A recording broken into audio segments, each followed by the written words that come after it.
नमस्कार, आप देख रहे हैं आर्य न्यूज। मैं आपके साथ नुपुर सक्सेना। पश्चिम बंगाल समेत देश के 5 राज्यों में विधानसभा चुनावों के लिए मतदान हो रहा है। बंगाल, असम में तीसरे चरण के लिए मतदान है, जबकि केरल, पुदुचेरी, तमिलनाडु में सभी सीटों पर वोटिंग हो रही है। इन 5 राज्यों में कुल मिलाकर 475 विधानसभा सीटों पर वोटिंग हो रही है, जब सुबह से ही वोटरों की लंबी कतारें देखने को मिल रही है। वहीं दिग्गज भी वोट डालने जा रहे हैं। तो केरल, तमिलनाडु और पुडुचेरी में विधानसभा चुनाव के तहत एक चरण में वोटिंग हो रही है। केरल की सभी 140, तो तमिलनाडु की सभी 234 और पुडुचेरी की सभी 30 सीटों के लिए मतदान हो रहा है, जबकि बंगाल में तीसरे चरण में 3 जिलों की 31 विधानसभा सीटों पर वोट डाले जा रहे हैं। वहीं असम की बात करें तो असम में तीसरे और अंतिम चरण में 40 विधानसभा सीटों पर वोटिंग हो रही है। तो आज विधानसभा चुनाव का सबसे बड़ा मुकाबला है। अगर बात बंगाल चुनाव की करें तो आपको बता दें कि 2016 के विधानसभा चुनाव में ममता बनर्जी की पार्टी टीएमसी ने सबसे ज्यादा 211 सीटें जीती थी, जबकि कांग्रेस ने 44, लेफ्ट ने 26 और बीजेपी ने 3 सीटों पर जीत दर्ज करने में कामयाबी हासिल की थी। 294 सदस्यीय विधानसभा में बहुमत के लिए 148 सीटें चाहिए। तो आज मतदान अभी जारी है। 5 राज्यों में मतदान हो रहा है। बात अब असम की करते हैं। असम विधानसभा चुनाव के दूसरे चरण की 39 सीटों के लिए 345 उम्मीदवार मैदान में हैं। असम में बीजेपी की अगुवाई वाले एनडीए और कांग्रेस गठबंधन के बीच कांटे का मुकाबला बताया जा रहा है। कांग्रेस इस बार Bodoland People's Front, All India United Democratic Front और लेफ्ट पार्टियों के साथ मिलकर चुनावी मैदान में है, जबकि बीजेपी असम गण परिषद के साथ उतरी है। तो बंगाल, असम में तीसरे चरण के लिए मतदान हो रहा है। वहीं अगर दक्षिण की बात करें तो तमिलनाडु, केरल और पुदुचेरी में भी आज चुनाव हो रहे हैं। तमिलनाडु में एआईडीएमके और बीजेपी का सत्तारूढ़ गठबंधन सरकार में बने रहने के लिए पूरी तरह से ताकत झोंक रही है। तो वही डीएमके और कांग्रेस की ओर से कड़ी टक्कर दी जा रही है। 234 विधानसभा सीटों वाली तमिलनाडु में ई पलानीस्वामी की अगुवाई में एआईडीएमके की सरकार है। 2016 के विधानसभा चुनाव में एआईएडीएमके और उसके गठबंधन दलों ने 134 सीटों पर जीत हासिल की थी। वही 98 सीटों के साथ डीएमके दूसरे नंबर पर रही थी। राज्य में डीएमके के साथ कांग्रेस सहित और भी कई छोटे दल शामिल हैं। तमिलनाडु में सरकार के गठन के लिए 118 सीटों की जरूरत होती है। और हमारे साथ चर्चा के लिए सीनियर जर्नलिस्ट शेखर कपूर हमारे साथ जुड़ चुके हैं। शेखर जी, सबसे पहले आपका स्वागत है आर्य न्यूज पर। जी धन्यवाद। जी, आज 5 राज्यों में मतदान हो रहे हैं और सबसे ज्यादा जिस पर नजरें टिकी हुई है वो है बंगाल का चुनावी रण। तो आप क्या यहाँ पे आज जो 3 जिलों में 31 सीटों पर वोट डाले जा रहे हैं वो टीएमसी का गढ़ मानी जाती है, तो ऐसे में बीजेपी के लिए कितनी बड़ी चुनौती होने वाली है? देखिए, आज का जो कुल मिलाकर जो इलेक्शन आज जो मतदान हो रहा है और बीजेपी को कहीं ना कहीं से मरो और मारने वाली स्थिति बीजेपी के साथ में है। देखिए, खोने के लिए जो है टीएमसी के पास में ये गढ़ है और पाने के लिए जो है ये बीजेपी के पास ये मौका है। तो कुल मिलाकर ये शायद एक आजादी के बाद से ये एक ऐसा पहला मौका होगा जब भाजपा पहली बार पूरे बंगाल के अंदर जो है पूरे अपने रण कौशल के साथ में, अपने रणनीति के साथ में वहां पर एक अपनी दावेदारी कर रही है। और जो माहौल वहां पर बना है, शायद मैं जहां तक मेरी जानकारी है पत्रकारिता जीवन के अंदर, कि ये पहला मौका है कि भाजपा वहां पर पूरी ताकत के साथ में इस बार जो है पूरी तरह से उतरी हुई है। और जो रुझान आए हैं और जो लोगों से बातचीत हम लोग पत्रकारिता के लोग करते हैं और जो वहां की जानकारी आ रही है, तो उसमें कहीं ना कहीं से इस बार भाजपा एक जो है एक बड़ी बढ़त वाली स्थिति के अंदर हमको कहीं ना कहीं से दिखाई पड़ती है। लेकिन हम लोकल स्तर पर यह भी कह सकते हैं कि टीएमसी का ये इलाका एक गढ़ है। बनर्जी ने इस इलाके को, पूरे बंगाल को पूरी तरह से अपने आप में संजोने और संवारने का काम भी बीते समय में लंबे समय से किया है। मुख्यमंत्री के रूप में अगर हम उनके कार्यकाल की गणना करते हैं तो देखिए, हर मुख्यमंत्री के साथ में या हर सत्तारूढ़ पार्टी के साथ में एक नेगेटिव वोट भी जाता है। और जो नई पार्टी होती है उसके साथ में लोग जो है ये धारणा करते हैं, लोगों की ये इच्छा होती है कि ये उनसे बेटर करेगी। लेकिन जैसे कि शायद आपको याद हो कि कम्युनिस्टों का एक जमाने में 23 साल तक पूरी तरह से बंगाल के अंदर राज था और ज्योति बसु की सरकार पूरी तरह से वहां पर पूरी तरह से काबिज हुआ करती थी। कभी ये सोचा नहीं गया था कि वहां से कम्युनिस्ट जो है वहां से सत्ता के मामले के अंदर विधानसभा चुनाव में हट जाएंगे, ये हटा दिए जाएंगे वहां के मतदाताओं द्वारा। इसी लेकिन इस बार जिस तरीके से भाजपा उतरी है और आज जहां पर जिन सीटों पर चुनाव हो रहा है वो निर्णायक सीटें हैं, जिनके ऊपर अधिकांश सीटों के ऊपर जो है टीएमसी के उम्मीदवारों का कब्जा रहा है और वो लोग बिल्कुल नहीं चाहेंगे कि कहीं से उनको इस बार अपनी सीटें खोनी पड़े। जबकि भाजपा के लिए प्लस पॉइंट ये है कि भाजपा को उन सीटों को प्राप्त करना बहुत जरूरी है और आज की जो निर्णायक सीटें हैं उनके सहारे ही कहीं ना कहीं एक जो है सत्ता की चाबी का रास्ता जो खुलता है उसके अंदर इजाफा भी होगा। जी नुपुर जी, चलिए आप बने रहिएगा हमारे साथ। और इसी बीच न्यूज रूम से हमारे सहयोगी सत्यम हमारे साथ जुड़ चुके हैं। सत्यम, ये बताइए कि सबसे ज्यादा सबकी नजरें टिकी हुई है बंगाल के चुनावी रण में है। 2016 की अगर बात करें तो 31 सीटों में से 29 सीटों पर टीएमसी ने जीत हासिल की थी। तो क्या इस बार ये कुछ समीकरण बदलता हुआ नजर आ रहा है? जी बिल्कुल, आपको बता दें कि नूपुर की लगातार जो सुबह 7 बजे से चुनाव हो रहा है तो लगातार ये जो लाइनें हैं यहाँ पर भारी संख्या में लोग मौजूद हैं और मतदान करने के लिए पहुंचे। लेकिन इस बार जो सबसे दिलचस्प बात है कि महिलाओं की संख्या ज्यादा दिख रही है। तो इस बार कहीं ना कहीं कई सारे मुद्दे हैं। बीजेपी ने जिस तरीके से नए मुद्दे दिए हैं कि नौकरियां दी जाएंगी युवाओं को, लेकिन इस बार जो टीएमसी से कुछ लोग जैसे कि शुभेंदु अधिकारी ने बीजेपी ज्वाइन की है और बीजेपी में आए हैं। कई बड़े बड़े दिग्गज टीएमसी से बीजेपी में शामिल हुए हैं। तो लगता है कि इस बार कहीं ना कहीं ये चुनाव में परिवर्तन आ सकता है।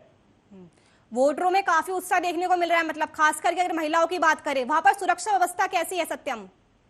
जी, अगर महिलाओं की बात करें तो महिलाओं की तादाद यहाँ पर ज्यादा से ज्यादा दिख रही है। महिलाएं इस बार बढ़ चढ़कर हिस्सा लिया है और वोटिंग के लिए यहाँ पर पहुंची हैं। और सुरक्षा व्यवस्था की अगर बात की जाए तो यहाँ पर सुरक्षा के काफी पुख्ता इंतजाम किए गए हैं। और साथ ही आपको बता दें कि यहाँ पर जो कोविड प्रोटोकॉल है, मतलब कोविड के नियमों का यहाँ पर बखूबी यहाँ पर पालन किया जा रहा है। लोग लंबी कतारों में खड़े हैं, मास्क का प्रयोग कर रहे हैं, साथ ही सोशल डिस्टेंसिंग का भी पालन कर रहे हैं।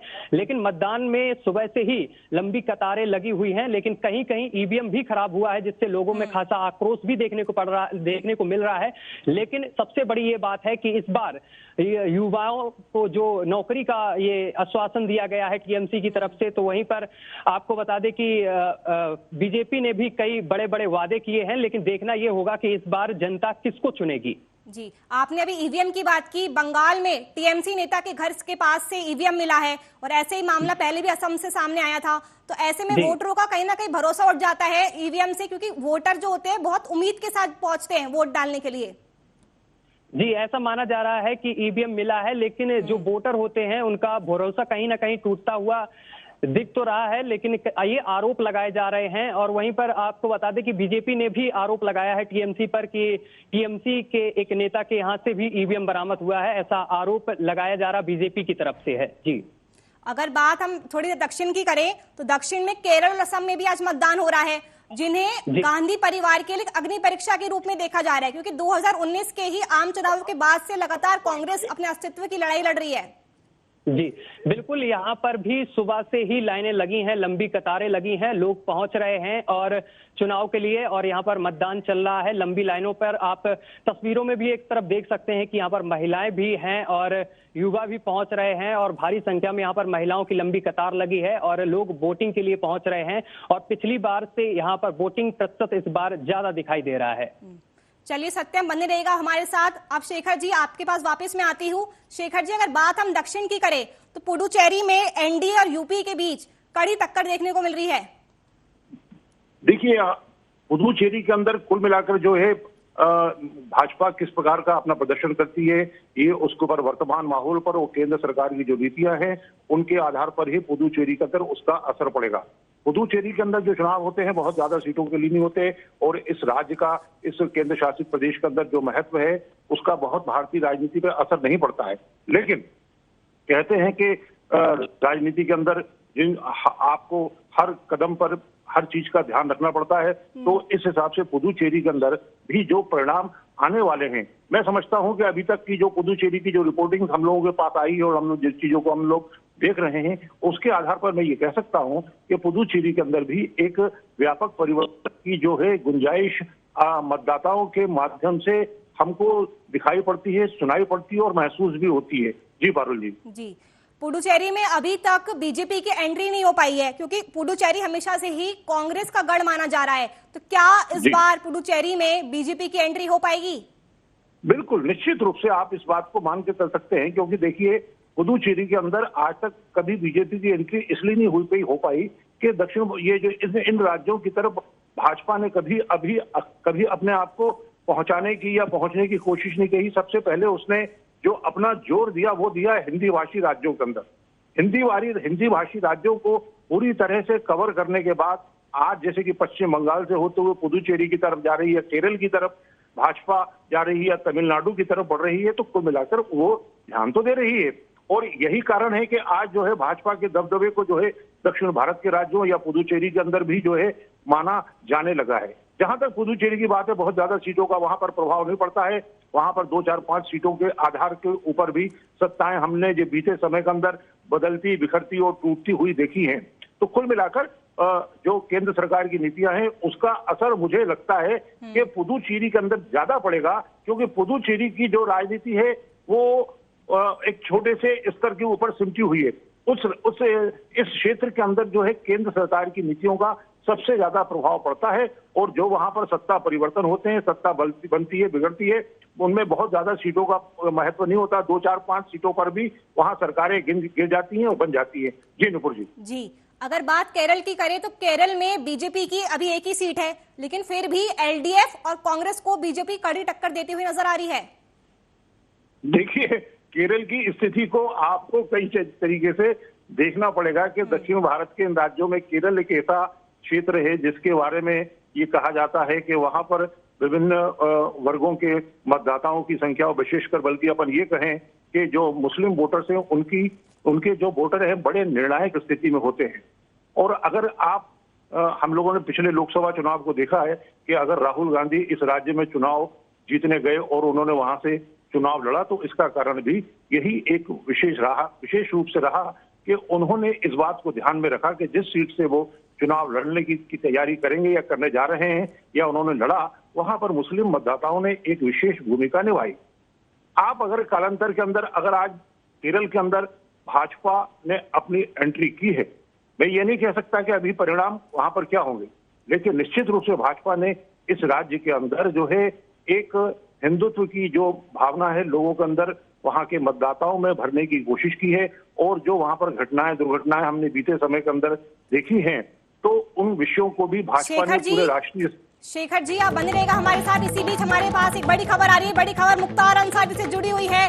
रोपड़ जेल पहुंची यूपी पुलिस की टीम, बड़ी जानकारी आप तक पहुंचा रहे हैं। मुख्तार अंसारी को लेकर थोड़ी देर में निकलेगी यूपी पुलिस की टीम। तो यूपी पुलिस की टीम रोपड़ जेल पहुंच चुकी है और वहां से बाहुबली मुख्तार अंसारी को लेकर थोड़ी देर में निकलने वाली है। तो बड़ी जानकारी आप तक पहुंचा रहे हैं। मुख्तार अंसारी से जुड़ी हुई यूपी पुलिस की टीम रोपड़ जेल पहुंच चुकी है और वहां से अब उसको यूपी लाया जाएगा। थोड़ी देर में उसको लेकर भी निकलेगी मुख्तार अंसारी को लेकर। बड़ी खबर आप तक पहुंचा रहे हैं। मुख्तार अंसारी को लेकर थोड़ी देर में यूपी पुलिस रोपड़ जेल से निकलेगी। रोपड़ जेल यूपी पुलिस की टीम पहुंच चुकी है। तो मुख्तार अंसारी से जुड़ी बड़ी खबर आप तक पहुंचा रहे हैं। यूपी पुलिस की टीम रोपड़ जेल पहुंच चुकी है और वहां से अब मुख्तार अंसारी को लेकर यूपी जेल पहुंच जाएगी। बड़ी जानकारी आप तक पहुंचा रहे हैं। यूपी पुलिस की टीम रोपड़ जेल पहुंच चुकी है। मुख्तार अंसारी को लेकर थोड़ी देर में निकलेंगी और उसे यूपी के जेल में शिफ्ट किया जाएगा, जहां पर चाक चौबंद सुरक्षा व्यवस्था की गई है। तो आखिरकार मुख्तार अंसारी यूपी पुलिस की गिरफ्त में आ चुका है। यूपी पुलिस रोपड़ जेल पहुंच चुकी है। मुख्तार अंसारी को लेकर अब यूपी पुलिस की टीम थोड़ी देर में यूपी के लिए निकल जाएगी। तो बाहुबली मुख्तार अंसारी से जुड़ी बड़ी खबर आप तक पहुंचा रहे हैं। रोपड़ जेल पहुंची यूपी पुलिस की टीम। थोड़ी देर में मुख्तार अंसारी को लेकर अब यूपी के लिए रवाना होगी और उसे वहां पर जेल में शिफ्ट किया जाएगा, जहां पर कड़ी सुरक्षा व्यवस्था की गई है। बांदा जेल में रखा जाएगा। बांदा जेल के में आपको बता दें कि एंट्री और एग्जिट पॉइंट पे भी सीसीटीवी कैमरा लगाया गया है। सुरक्षा की चाक चौबंद व्यवस्था की गई है। रोपड़ जेल पहुंची यूपी पुलिस की टीम। थोड़ी देर में मुख्तार अंसारी को लेकर रवाना होगी। मुख्तार अंसारी से जुड़ी बड़ी खबर आप तक पहुंचा रहे यूपी पुलिस की टीम। जो कल निकली थी वो अब रोपड़ जेल पहुंच चुकी है और अब मुख्तार अंसारी को लेकर यूपी की जेल निकलेगी। रोपड़ जेल पहुंची यूपी पुलिस की टीम थोड़ी देर में मुख्तार अंसारी को लेकर अब रवाना होगी। तो बाहुबली मुख्तार अंसारी आखिरकार लाख कोशिशों के बावजूद भी अब यूपी पुलिस की गिरफ्त में आ चुका है। सुप्रीम कोर्ट के आदेशों के बाद ये कार्रवाई हो रही है। मुख्तार अंसारी से जुड़ी बड़ी खबर आप तक पहुंचा रहे हैं।